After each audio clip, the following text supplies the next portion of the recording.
السلام عليكم ورحمة الله وبركاته. بسم الله الرحمن الرحيم. الحمد لله رب العالمين والصلاة والسلام على أشرف الأنبياء والمرسلين وعلى آله وصحبه أجمعين. اللهم علمنا ما ينفعنا وانفعنا بما علمتنا وزدنا علما نافعا والحقنا بعبادك الصالحين. آمين آمين. So there is a last lecture we're having in our series of A Call to the Believers in the Quran. But this lecture won't be on any call to the believers because we have completed the tafsir of these ayat, and inshallah next week we'll begin the tafsir of Juz Amma, which is the last para of the Quran or last juz of the Quran, beginning from Surah Naba, Surah number 78, up until the end of the Quran, which is Surah 114, Surah An-Nas, Qul A'udhu bi Rabbin Nas. Today I just want to speak about the importance of the Quran, the status of the Quran, and the Quran in our lives. What does it mean for us? What do we gain from the Quran? Why did Allah subhanahu wa ta'ala send down the Quran? All of these questions.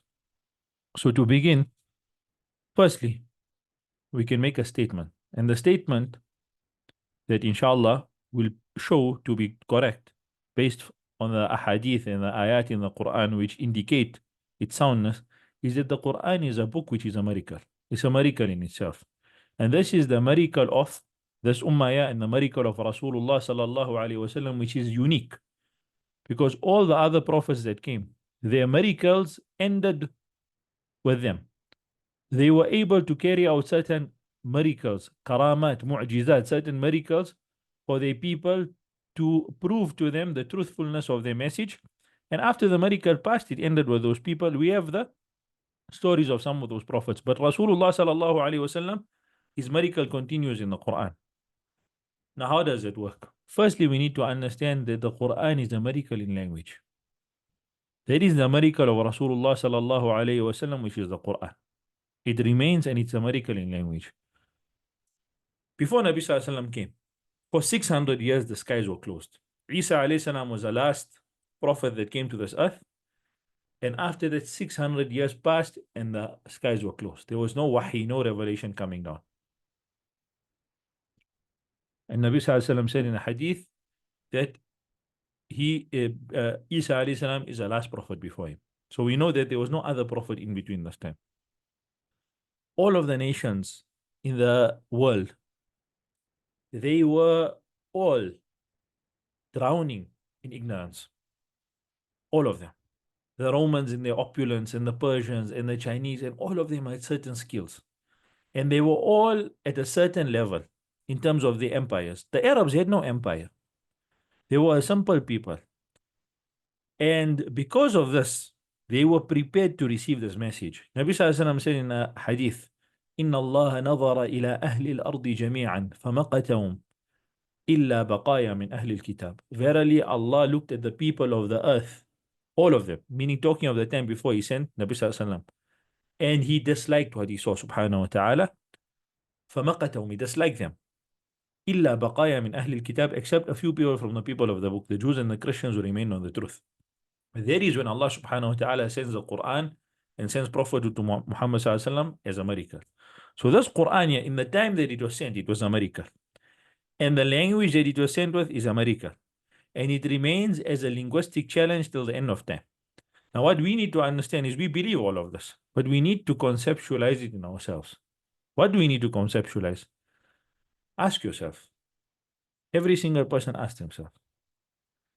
If you think about any scripture, any book, any piece of information that you have, that piece of information may carry some value. It's information.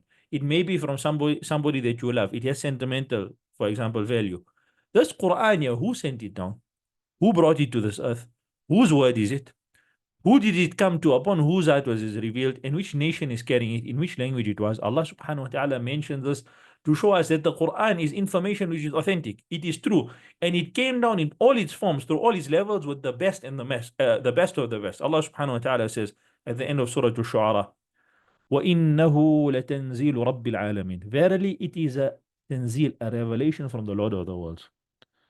This book here, this Quran, Allah subhanahu wa ta'ala's words. These are the words of Allah that are between our hands, that we can read and we can understand the words of none other than Rabbul Alameen. Verily, it is a revelation from the Lord of the worlds. Who brought it to this earth? نزل به الروح الأمين. الروح الأمين, Jibril, the best of angels, he brought it down. على قلبك لتكون من المنذرين, upon your heart. Upon whose heart? Upon the heart of the best of creation, Muhammad sallallahu alaihi wasallam, so that you may be from the warners. بلسان عربي مبين, in a clear Arabic tongue, in the Arabic language, the best of languages. Allah subhanahu wa ta'ala is informing us as Quran that we have. What is it? It is, this is what it is. It is from Allah subhanahu wa ta'ala. If we just can understand these ayat, we'll understand that what we have between our hands is something of great magnitude. But let's prove that, inshallah. Firstly, we say the Quran is a linguistic challenge. There's a book called History of the Arabs, by a Christian Arab. And he mentions in that book about language. And he says, mentioning all the nations and what they excelled at. He mentions about the Chinese and their crafts. He mentions about the Greek and their philosophy, the Franks and their intellect. But when he mentions the Arabs, he says the Arabs and their tongue, their language. The Arabs, they used to believe before the Quran came that they had language at its forelock, meaning that they control all of language. There was nobody superior to them in language. Now, we may think, what is language? Why language? What is the importance of language? Is it not the case that somebody is able to convince you of a certain aspect or topic because of his words and somebody else is not able to convince you? Language plays a big part in our understanding, in our culture, in all of those things. That is why you take away the language of a people, you take away their culture, you can even take away their religion. And you find that all places which are colonized and they adopted the language of the colonizer, you will find that those people have changed from the ways of their predecessors, meaning they've become like the colonizer. It is the easiest way to infiltrate a people or to destroy a people is to destroy their language. So the Arabs, they had this language and they had something called mu'allaqat, something which is hung. They used to hang these lines of poetry, of poets who said verses of poetry, long poems that they said are unchallenged in language. They come with such types of rhetoric until the Quran came. The Quran challenged them. Allah subhanahu wa ta'ala, when He revealed the Quran, they argued about it. And inshallah, we'll discuss it in our tafsir of Surah Naba 78. When they argued about the Quran, Allah subhanahu wa ta'ala challenged them. And He challenged them in a way to say that if you are claiming that this book is not from Allah subhanahu wa ta'ala and you have language at its forelock, your skill amongst all people of the world is language. You are the most skilled in language and the ability to be able to uh, um, string words together that they have an impact on the hearts and the minds, and they create such pictures or such images for people in terms of their linguistic build that is unchallenged, then challenge the Quran. Then you should come with something like the Quran. Allah challenged them in 4 stages. 4 stages. The first stage, Allah subhanahu wa ta'ala challenged them. He said to them, قل, say to them, O Muhammad sallallahu alayhi wa sallam, لئن اجتمعت الإنس والجن على أن يأتوا بمثل هذا القرآن لا يأتون بمثله وَلَوْ كَانَ بَعْضُهُمْ لِبَعْضٍ ظَهِيرًا. Say to them, if man and jinn were together to bring the like of this Quran, they would not bring the like of it. Not even a Quran, the like of it. And even if some of them were helpers to others, even if all of mankind and all of jinnkind were to come together and aid each other to bring about a work of linguistic prowess like the Quran, we would not do it. Allah subhanahu wa ta'ala challenged Quraysh. When they couldn't do it, Allah challenged them again. And He said in a challenge now easier than the challenge which was put forth before. And He said, أَمْ يَقُولُونَ افْتَرَهُ. They say that you are concocting these words, they are lies. قُلْ فَأْتُوا بِعَشْرِ سُوَرٍ مِثْلِي مُفْتَرَيَاتٍ. Tell them to bring 10 surahs, like what is in the Quran, muftarayat, made up. They don't even need to be factual. You can make them up. Like a book, we make up a novel. Make up something. Doesn't need to be factual. Allah subhanahu wa ta'ala challenged them and He said, even then bring that. وَادْعُوا مَنِ اسْتَطَعْتُم مِّن دُونِ اللَّهِ إِن كُنتُمْ صَادِقِينَ. Then call who you are able to call besides Allah subhanahu wa ta'ala if you are truthful. They couldn't do it. Allah challenged them again with a challenge easier than it. He subhanahu wa ta'ala says, أَمْ يَقُولُونَ افْتَرَى. They say that you are lying, you made this up.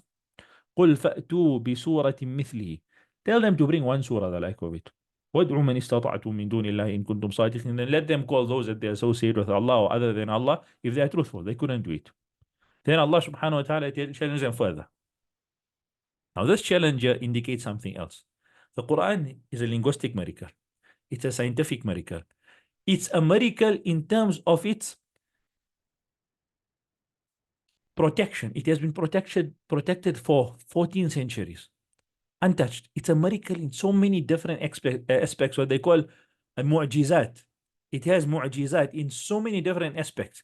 Allah subhanahu wa ta'ala tells them all these different aspects which you Arabs understand linguistically are all aspects which we have brought forth that you understand, but they are in their form a miracle. They are not prose like when you speak language, nor is it poetry that follows a structure, but it runs like poetry and it is understandable, easy to understand like prose.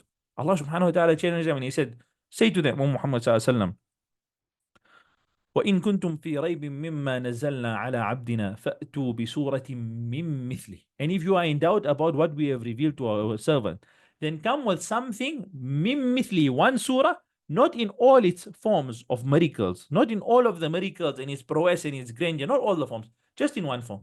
Just in one form. You don't have to bring every single form that the Quran has in terms of its miracle of being a text which is miraculous. So Allah subhanahu wa ta'ala challenged them, they couldn't come with it.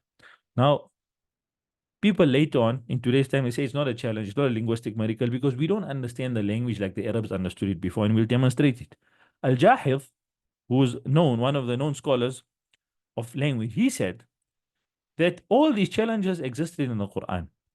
And if the Quran was not a book which was miraculous in its linguistic nature, then the Arabs of the time, who were masters of the language and they had language at its forelock, would be able to challenge it with speech the like of it, but they were unable to do so, hence proving Muhammad sallallahu to be a false prophet, to proving his claim to be false. But they couldn't do it, hence they couldn't, it would have been simple, hence they couldn't say he is lying. So if what they were claiming in the time of Nabi sallallahu Quraysh, they said he's a liar, he's a magician, he's a poet, he is all of these things, a soothsayer. If they wanted to prove all of that, they would have said, yeah, you brought the challenges, we met them. They couldn't. They had the best poets, they couldn't meet it to indicate that this book here is a miracle in itself, even though today's time, because of our lack of understanding of the language, we can't really understand it the way they understood it. And examples of that are clear. And I'll mention, inshallah, a few to show you all the power of the Quran. The Bedouins, when they would come into the cities, there was a man, an incident, there's many like this, of many ayat, but I'll mention one. There was a Bedouin who came into the city, into Al-Madinah. And he heard somebody reciting from Surah Yusuf. فَلَمَّا اسْتَيْأَسُوا مِنْهُ خَلَصُوا نَجِيًّا. He just heard these verses without even translating them for you. He just heard these verses. When he heard them, this man, yeah, he said, I bear testimony. أشهد أن هذا ليس من كلام البشر. I bear testimony that these are not the words of men. And he entered into Islam. And there's another incident of some ayat which were recited in front of a Bedouin. He wasn't a Muslim. He didn't know Islam. He didn't know anything. A man who comes from the Arab villages outside, a Bedouin. He heard verses being revealed. He put his head on the ground. They told him, this was in Mecca. Have you become a Muslim? The man said, Sajadtu min fasahati al-kalam. He put his head on the ground and he said, I prostrated because of the eloquence of the speech. He says, I can't hold myself back. Imagine today, somebody says something so great that you find you need to put your whole body on the ground to show humility to that speech. That's what they were doing.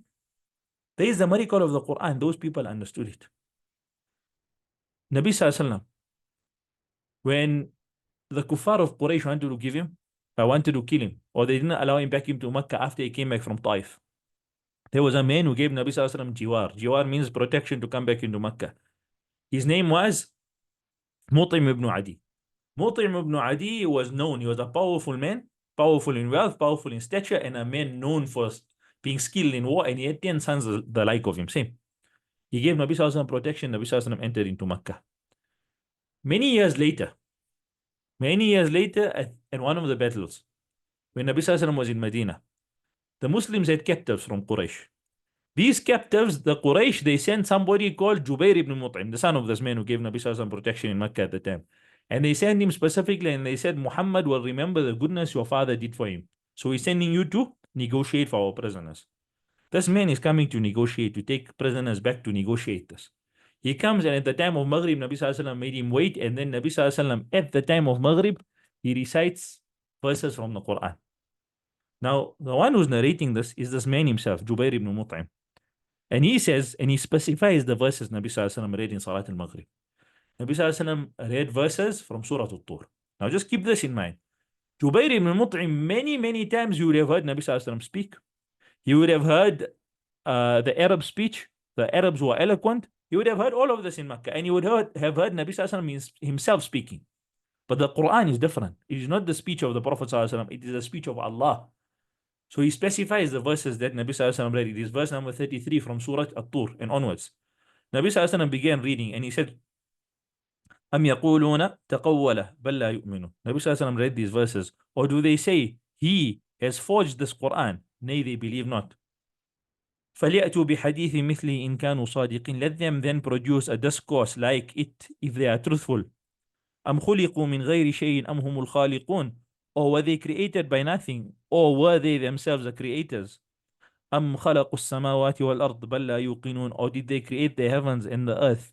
Nay, but they have no firm belief. And Nabi Sallallahu Alaihi Wasallam continued reading.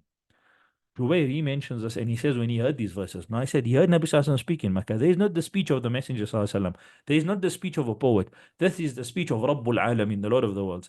He said, كاد قلبي أن يطير. He said, it is like my heart wanted to fly out of my chest. After that, he went to Nabi Sallallahu Alaihi Wasallam and accepted Islam. He came to negotiate, he accepted Islam because of the words, indicating to us that this book is a miraculous book. Those who understand it, they understand its miracle. The greatest incident out of all of this may be the incident in Mecca at the revelation of Surah Al-Najm. When Surah Al-Najm was revealed, the Meccan surahs, inshallah, which we'll cover in our Tafseer, Juz Amma, the surahs are also in a manner the same as Surah Al-Najm. They are short versed. The verses are very short. Why? Because when they would hear the Quran, they knew the impact, the effect it had on their heart, so they would cover their ears. So Allah subhanahu wa ta'ala would reveal short verses. So when Nabi Sallallahu Alaihi Wasallam would say those verses, they hear that. Finish. There's no, in Medina, the Medinan surahs, you realize the verses are much longer. So Surah Al-Najm, Allah subhanahu wa ta'ala revealed it to Nabi Sallallahu Alaihi Wasallam in that setting. Ibn Abbas and others who narrate this incident, they say that when Nabi Sallallahu Alaihi Wasallam began reciting the verses that were revealed to him, everybody was silent, listening. The kuffar of Quraysh sitting around the Kaaba, all of them, the leaders, all of them. The Kaaba was a central place, a focal place. So they would come and they would gather in that place. They heard Nabi Sallallahu Alaihi Wasallam reciting Surah Al-Najm. The last verses of the surah are being revealed. Allah subhanahu wa ta'ala says, أَفَرَأَيْتَ الَّذِي تَوَلَّى. Did you, O Muhammad Sallallahu Alaihi Wasallam, observe him who turned away? وَأَعْطَى قَلِيلًا وَأَكْتَى. And gave little, then stopped giving. أَعِنْدَهُ عِلْمُ الْغَيْبِ فَهُوَ يَرَى. Is with him the knowledge of the unseen, so that he sees. أَمْ لَمْ يُنَبَّأْ بِمَا فِي صُحُفِ مُوسَى. Or he is not informed with what is in the scripture of Musa. And Allah subhanahu wa ta'ala continues revealing this verse, and Nabi Sallallahu Alaihi Wasallam continues reading them until he comes to the verses. أَفَمِنْ هَذَا الْحَدِيثِ تَعْجَبُونَ. Do you then wonder at this recitation? وَتَضْحَكُونَ وَلَا تَبْكُونَ. And you laugh at it and weep not. وَأَنْتُمْ سَامِدُونَ. Wasting your precious lifetime in amusements, in futilities. فَاسْجُدُوا لِلَّهِ وَعْبُدُوا. Allah ends his verses with a command to make sajdah and to worship him. He says, so fall down in prostration to Allah and worship him. The Sahabi who narrates this, he says when Nabi Sallallahu Alaihi Wasallam recited the last verse, he said, the Muslim and the Kafir, the men of us and the jinn of us, every single person made sajdah. Even the kuffar of Quraysh. There was one man, he didn't make sajdah. Only one man. You know what he did? He took the sand and he put it on his forehead. Every single person, what made them make sajdah? What made them a word so powerful that it can cause every single one, the ones who believed and the ones who didn't believe, the jinn and the men, all of them put their heads down out of humility to the speech of Allah subhanahu wa ta'ala. It is a miraculous speech. So there is the Quran that Allah subhanahu wa ta'ala has revealed in his miraculous form. In his miraculous form. How are we to benefit from it today? Firstly, the best is to understand the Quran in the language that it was revealed. But if you cannot, then to at least make an effort to understand what Allah subhanahu wa ta'ala has sent to for me and you as a guidance, as a message, so that we can understand, so that we can take benefit. I'll mention a few of the aspects of the Quran. The Quran, firstly, is not a book of history. It's not a novel that tells stories or for entertainment. The Quran is not a book of laws and principles. It's not a book of any of these things like any other book. In fact, the Quran is made up of 114 chapters. Those chapters itself, each of them is like a book. They have different topics, different discussions, different lessons, different benefits. And all of those benefits are found throughout the Quran. Inshallah, we'll mention some of the benefits of that. Firstly, the Quran is a book which is protected. A book which is protected for all time. Allah subhanahu wa ta'ala says about it, إِنَّا نَحْنُ نَزَّلْنَا الذِّكْرَ وَإِنَّا لَهُ لَحَافِظٌ. Verily, we have revealed a dhikr. We have revealed a dhikr, the remembrance, meaning the Quran, and we will protect it. And Allah subhanahu wa ta'ala, by this promise, ensures for us that the Quran will never change. The Quran will remain as is forever, protected. And that is why 1400 years have passed, 1400 years, more than 1400 years have passed, and the Quran hasn't changed at all. Secondly, the Quran, Allah protects it and He protects us, the believers. Nabi Sallallahu Alaihi Wasallam said in a hadith, إِنَّ الَّذِي لَيْسَ فِي جَوْفِهِ شَيْءٌ مِّنَ الْقُرْآنِ كَالْبَيْتِ الْخَرِبِ. The one who does not have Quran in his heart is like a house which is void of goodness, void of residence. Why? Because the Quran protects you. And Nabi Sallallahu Alaihi Wasallam said in another hadith about the Quran, that the Quran, when recited in a house, when Surah Al-Baqarah is recited in a house, it protects the inhabitants of that house. And he said, إِنَّ الشَّيْطَانِ يَنْفِرُ مِنَ الْبَيْتِ الَّذِي تَقْرَأُ فِيهِ سُورَةُ الْبَقَرَةِ. Shaitan flees from a house in which Surah Al-Baqarah is recited. So the Quran is protected by Allah and He protects us. The Quran protects a person's body. The person who memorizes the Quran, who recites the Quran, it protects his body. That's why some of the early generation of Salaf of this Ummah, the early generation, they would say, إن أبقى الناس عقولا من حفظ القرآن متع بعقل قراء القرآن. إن أبقى الناس عقولا قراء القرآن. The people who have the strongest minds, that their memories remain for them, they don't get dementia, are the people who recite the Quran and the Hufaz of the Quran. And in another statement of this, they would say, Man hafiz al-Quran mutti'a bi'aqli. Whoever memorizes the Quran, he will take pleasure from his aql, from his memory. It will remain with him forever. It won't leave him. And there's an incident that we know of in recent time.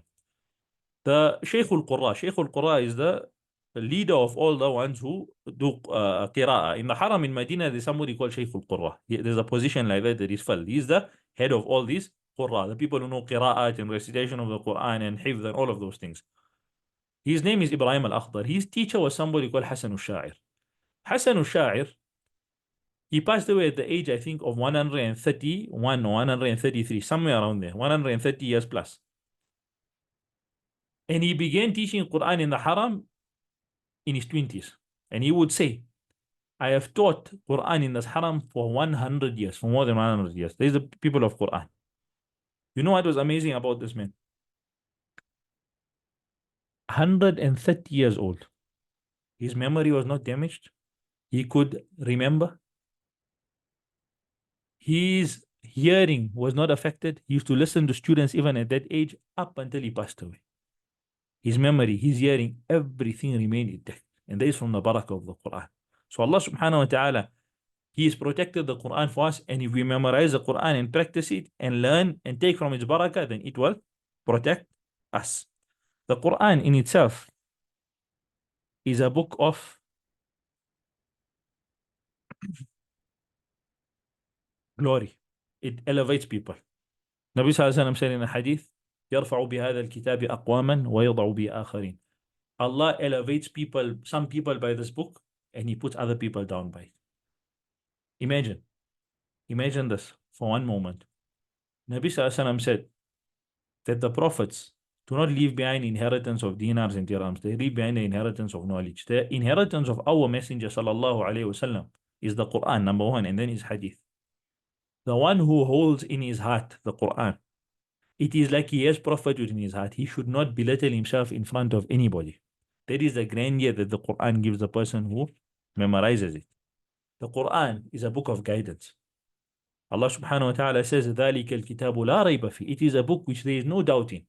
هُدًى لِلْمُتَّقِينَ. It is guidance for the muttaqeen. Allah subhanahu wa ta'ala says, هُدًى لِلنَّاسِ وَبَيِّنَاتٍ مِّنَ الْهُدَى وَالْفُرْقَانِ.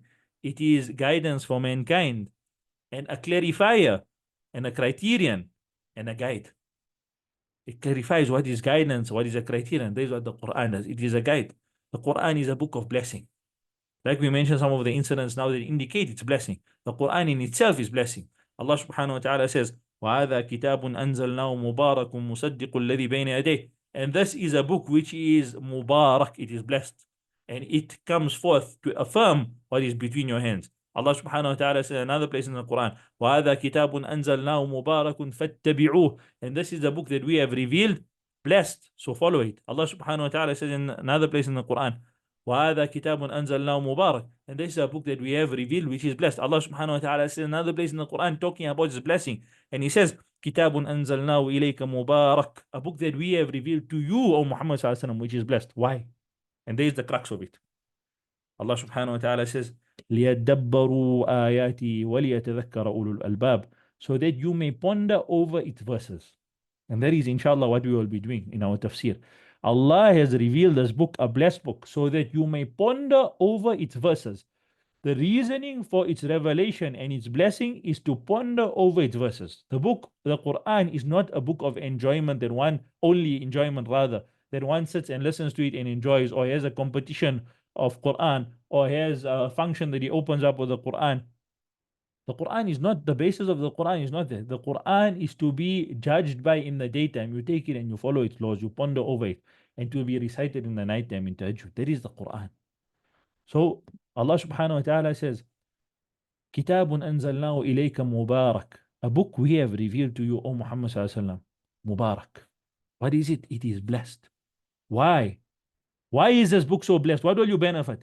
لِيَدَّبَّرُوا آيَاتِ. So that you may ponder over its verses, وَلِيَتَذَكَّرَ أُولُو الْأَلْبَابِ. And that it may be a remembrance for people of intellect. Inshallah, may Allah make us from those who will ponder over its verses and make us from those who have intellect so that we may be reminded. That is the Quran. It is a book of barakah. The Quran is a guide to that which is upright. Allah subhanahu wa ta'ala says, إِنَّ هَذَا الْقُرْآنِ يَهْدِي لِلَّتِي هِيَ أَقْوَمُ. Verily, this Quran, it guides to that which is upright. All of these things, if we read the Quran, if you understand the Quran, Quran in itself, in all its facets, is barakah. In its recitation, it is barakah. In listening to it, it is barakah. In memorizing it, it is barakah. In pondering over its verses, it is barakah. In doing its tafsir, it is barakah. In following its commandments, it is barakah. In staying away from its prohibitions, it is barakah. In learning it, it is barakah. In teaching it, it is barakah. Nabi sallallahu alaihi wasallam said in the hadith of Uthman ibn Affan, خيركم من تعلم القرآن وعلم. The best of you are those who learn the Quran and teach it. The best.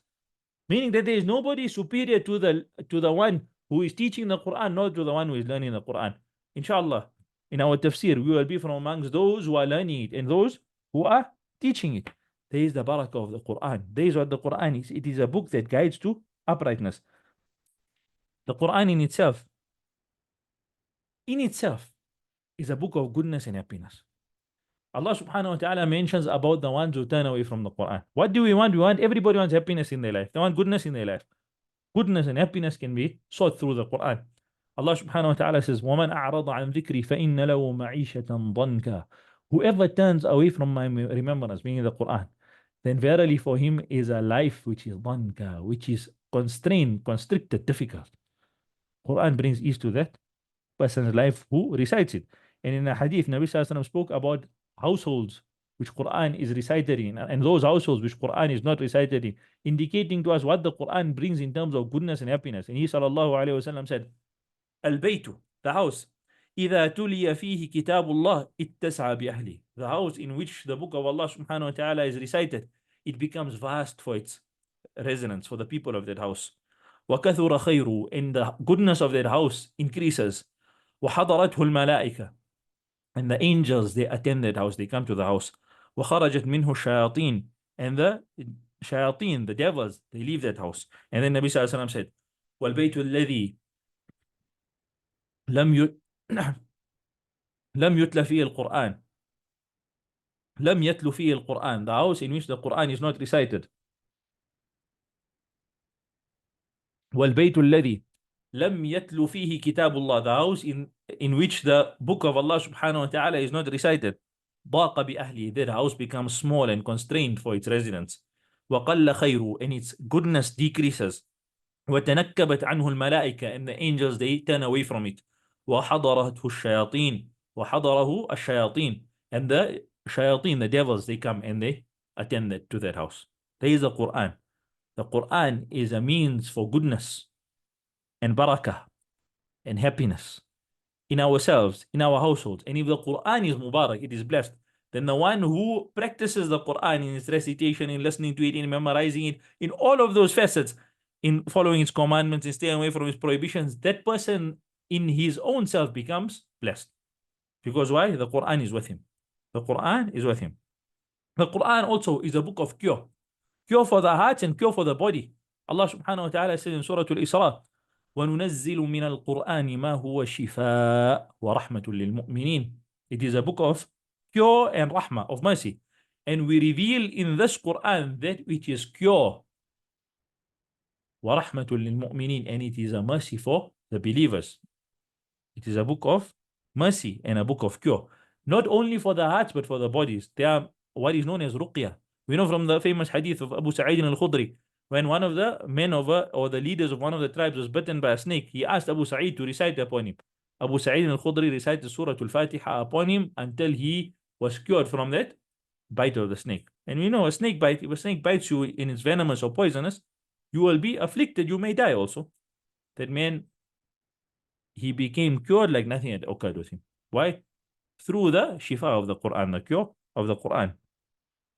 The Quran is a miracle.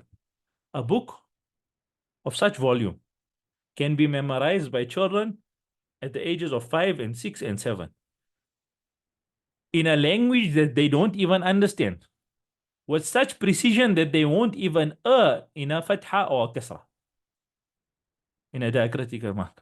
Why? Allah subhanahu wa ta'ala has told us that there is a miracle of the Quran. وَلَقَدْ يَسَّرْنَا الْقُرْآنَ لِلذِّكْرِ فَهَلْ مِن مُدَّكِرٍ. And definitely we have made the Quran easy to remember. It is a miracle. If you look at it, tell me any other book of this size. Could somebody memorize a book of this size in a foreign language at such a young age with such precision and then contain all of it at one time? Besides the Quran, no other book this can be done with.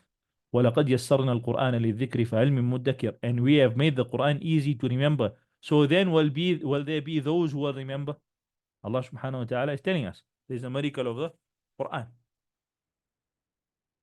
Quran, it has its people. The people of the Quran, they are praised. Nabi Sallallahu Alaihi Wasallam said, who are the people of the Quran firstly? Everybody is involved with some activity of the Quran. Whether it may be you memorizing it, whether you're reciting it, whether you're listening to it, whether you are doing tafseer of it, whether you are benefiting from all its facets as long as you follow its commandments and stay away from its prohibitions. If you are involved with the Quran, you are from the people of Quran. Nabi Sallallahu Alaihi Wasallam said, Inna lillahi ahlin. Verily for Allah subhanahu wa ta'ala, He has His people, minan nas. Allah subhanahu wa ta'ala has His specific people, His people subhanahu wa ta'ala. They said, O Messenger of Allah, who are the people of Allah subhanahu wa ta'ala? وَمَنْ هُمْ? Who are they? Nabi Sallallahu Alaihi Wasallam said, Hum ahlul Quran, hum ahlullahi wa khasatu. The people of Allah from mankind are the people of the Quran. Those who are involved with the Quran, they are the people of Allah, khasatuhu, His special people. You can have a group of friends, for example. That group of friends can be large, but then you have a special close-knit unit of those who are your close friends. Nabi Sallallahu Alaihi Wasallam is saying, the people of the Quran, not only are they the people of Allah, they are His khasatu, they are His special people. They is the people of the Quran. And Allah subhanahu wa ta'ala, He bestows His bounty upon the people who study the Quran, who learn the Quran. Nabi Sallallahu Alaihi Wasallam said in the hadith, مَجْتَمَعَ قَوْمٌ فِي بَيْتٍ مِّن بُيُوتِ اللَّهِ. There is no people who gather in a house from the houses of Allah.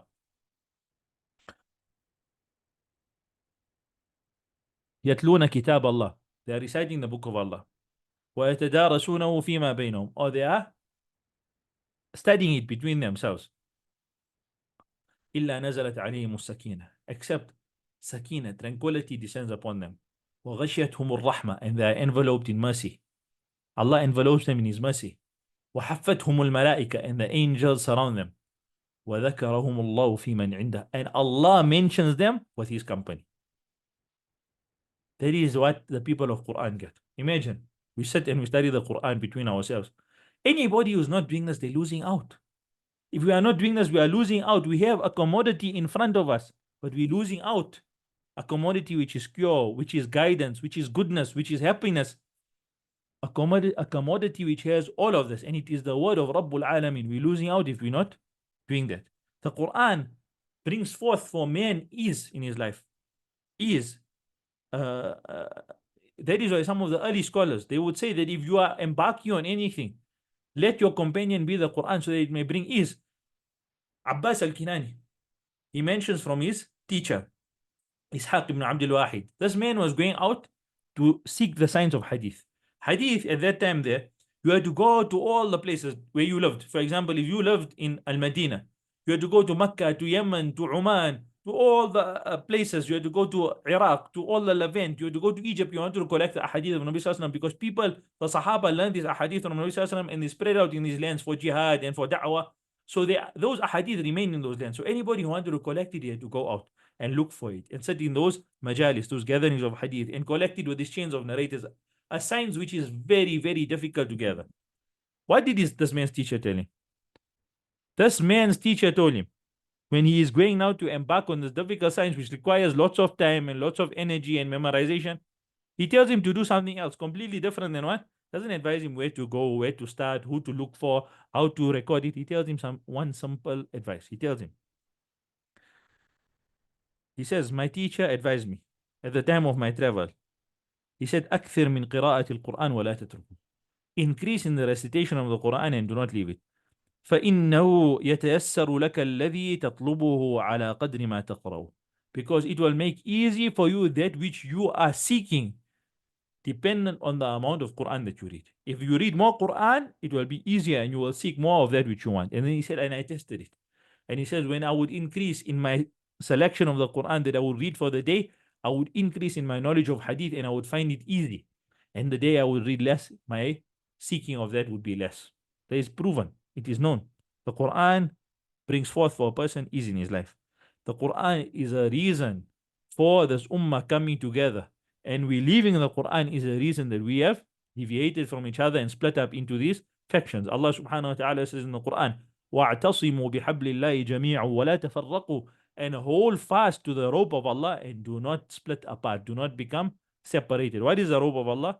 Al-Quran. Ibn Abbas says, Hablullah huwa al-Quran. It is the Quran.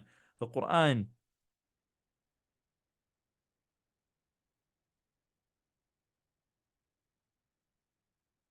will intercede for his companion on the day of Qiyamah.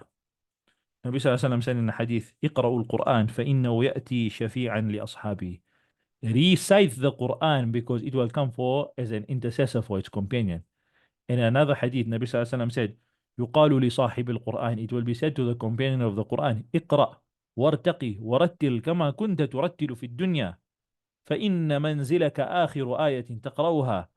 اقرأ. Nabi Sallallahu Alaihi Wasallam said it will be said on the day of Qiyamah to the companion of the Quran, the one who has memorized the Quran, the one who holds some Quran in his chest. All of us hold Quran in our chest. It will be said to him, اقرأ, read, وارتقي, elevate, ورتل, and beautify your recitation, والترتيل, how you did, كما كنت ترتل في الدنيا, as you do in this world. فإن منزلك آخر آية تقرأها, because your station in paradise will be the last ayah that you read. This is the Quran that we have between our hands. Subhanallah. Let us benefit from it, inshallah. We have now recited up until this point, or we have completed the commentary of all of the call to the believers in the Quran, all 89, in 72 lectures, approximately 1 hour each. And that also, we haven't covered all the aspects. We have covered some of the aspects. We should, by this time, understand the miracle of the Quran. Listening to the commentary and what it entails and what it has, we understand that the Quran is a book which is miraculous in nature. Small ayat can contain information which is large. Imagine the Quran in all its form, that it will keep revealing itself till the day of Qiyamah. Imagine the knowledge which is still in the Quran which we have not come across. 1400 years have passed and people are still deriving knowledge from the Quran which has not been discovered before. Nobody saw it before. It is miraculous in all of its nature. Inshallah, this coming week we begin with our tafsir of Juz Amma, inshallah on the 20th of August 2024. And inshallah, we're going to try to follow in his footsteps, to be from the people of the Quran, to study the Quran between ourselves and to take from the jewels of the Quran, from the pearls of the Quran, from what is in Juz Amma, from those surahs in the Quran, and take from it. And thereafter, we will take on the Thursday, Seerah of Nabi Sallallahu Alaihi Wasallam. Why? Because to understand the Quran, we must understand the one who implemented the Quran and was the walking Quran. Aisha radiallahu anha said, when she was asked about the Messenger sallallahu alaihi wasallam, she said, "Kana khuluqul Quran." His character was the Quran. Nabi sallallahu alaihi wasallam is the embodiment of the Quran in its form of practical application. Nabi sallallahu alaihi wasallam showed us how to practically implement the Quran. So inshallah, that's what we'll be doing next week. 20th August, we begin with Tafseer, and we'll begin with the introduction to those surah or to those surahs, and then after that, immediately with the Tafseer of Surah Naba, Surah number 78, and we'll discuss more about it in detail on this coming Tuesday, the 20th of August. وآخر دعوانا أن الحمد لله رب العالمين.